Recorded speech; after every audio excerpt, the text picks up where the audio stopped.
guys, welcome back to my channel. Today we have A Curse for True Love by Stephanie Garber. This is the third book of the Once Upon a Broken Heart, and these colours I tune out are amazing. It goes from pink, blue to this purple colour.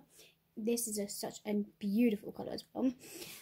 So we have our front cover, we have these, look how it's glittery, we have these purple edges, stenciled, bottom the same. At the back, may the best villain win. Oh, you're going to open up. This is part of our end pages, and then here's more of our end pages as well. Here is our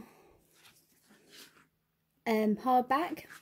It is blue, which I find pretty cool, and then we have our amazing dust jacket, which I am tempted to ever transfer these end papers, these dust jackets, the other way around, but I feel like I could just never do them right, so I'm always keeping them the way they are. So with the book as well, the book is going to be signed by the author, which, yay. Let's read the synopsis, shall we? To love and the curses, two villains, one girl, and a deadly battle for happily ever after. Evelyn Fox ventures to the magnificent north in search of a happy ending, and it seems that she has it. She's married to a handsome prince and lives in the legendary castle, but Evelyn has no idea of the devastating price she paid for this fairy tale, and she doesn't know what she has lost. Her husband is determined to make sure she never finds out. But first he must kill Jax, the Prince of Hearts.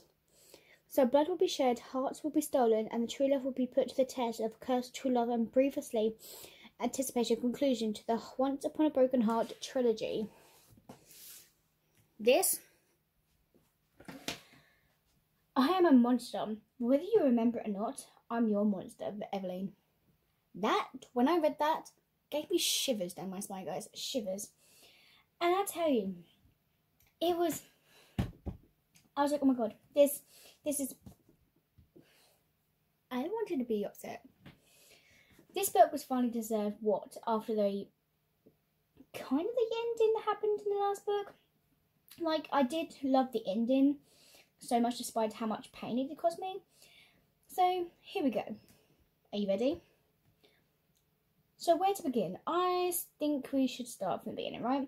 Obviously, but anyway, the beginning of this book was actually like a little slow start, but then it does take off. So with Evelyn was relearning everything about it after her memories were taken, and while she low-key stressed out, everything was jumping along pretty smoothly.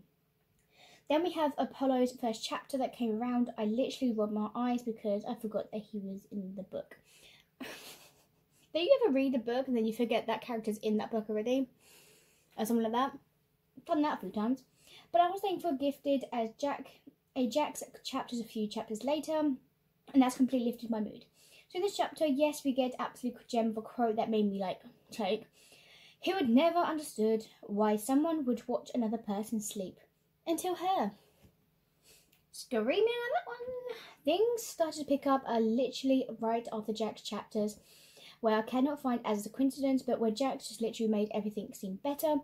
I was freaking out, and literally for no reason at all, like the rest of this book. And let's just say this was definitely the experience, so I will happily I cannot wait to like reread these books again, but in the trilogy, actually no, not waiting for another book after years of it coming out, something like that, you know. So after going through back for what I read from previous, it gets more unhinged as the books continued on, and that's true because these books get crazy and crazy. But I'm pretty sure that I know why Jax uses apples, but now I know, and all is well, because for speaking of which, the apology of this killed me, not because it was cute, but because it wasn't, because of the last line. Other stories were brewing in the magnificent north. What are the stories? Does this author bring it out? What could this possibly bring out? Is she bringing out more books like this? Is there going to be something about magnificent north?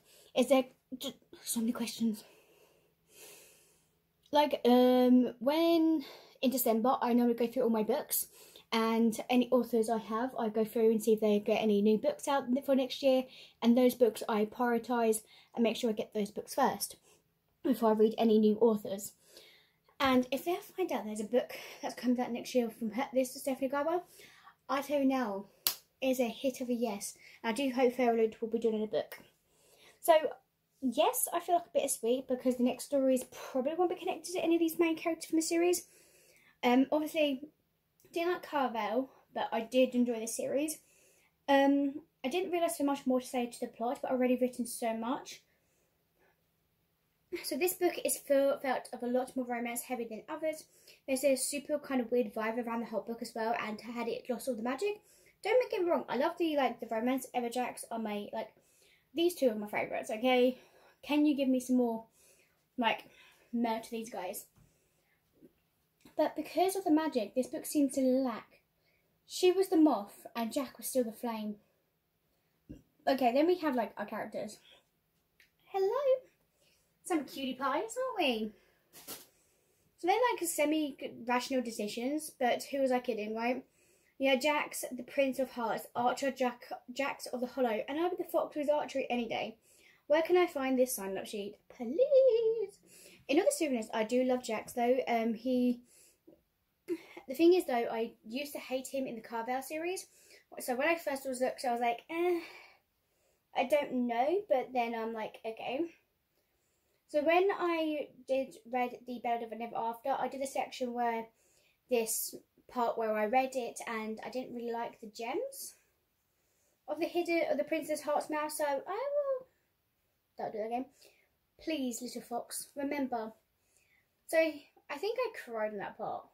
I don't know. I took a few days away before actually doing this video. I'm like, okay.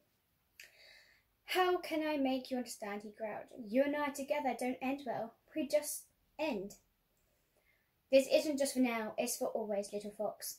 The little fox just sounds so cute for just have a little nickname.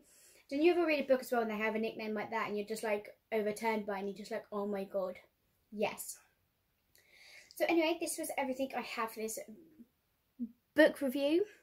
I don't know what a book, but I am looking forward to see what this author is also going to bring out and see what else they bring. I am looking forward to other authors bringing out stuff as well. Thank you guys for watching. I'll see you guys next time. Peace. Bye.